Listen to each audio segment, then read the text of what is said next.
Your offense had their best performance of the season in that win over Abilene Christian. Jack Wagner threw for 253 yards, 2 touchdowns. How would you assess Wagner's growth over the first 4 weeks of the year?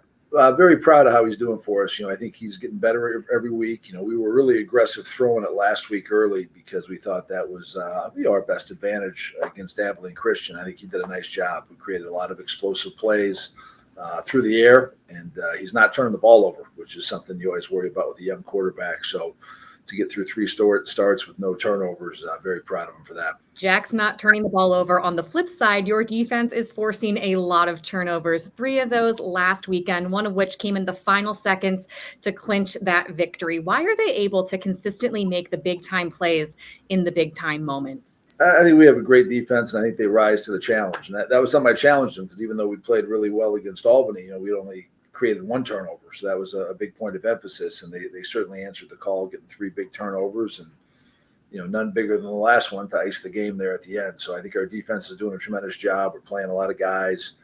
Coach Jackson's doing a great job coordinating it, and we're playing really, really hard on defense, which I'm very proud of. Coach, looking ahead to this weekend, first Big Sky game of the season. It will be your 3rd top 25 matchup in a row. UC Davis, of course, led by Offensive Player of the Year last season, Lan Larison.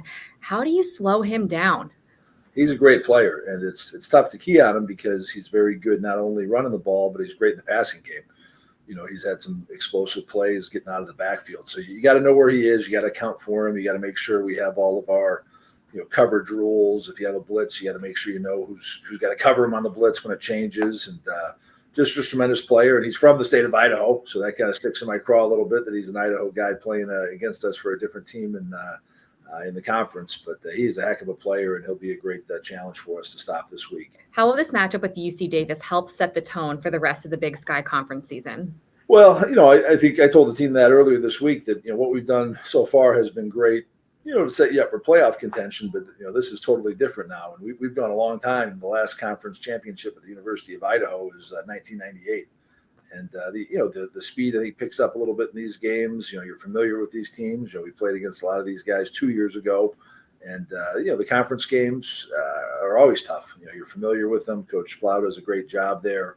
He's had a lot of success every stop he's had. So, and their defense is very good. Their defense is really carried over from the last staff, same D coordinator. They're very well coached and play very hard on defense. They really impressed me how they defended, Cal in that first game. So it's going to be a great challenge, and we're not easing into conference at all. I think we're playing, one of the better teams we'll play all year right away in this first game. And you got to go on the road as well, which we're used to. This will be our 4th road game in the first 5 weeks, so we got to embrace that. And it's going to be a little warm out there in Davis. Thankfully, they made it a night game for us to cool it down a little bit, but we'll be ready to go on Saturday night.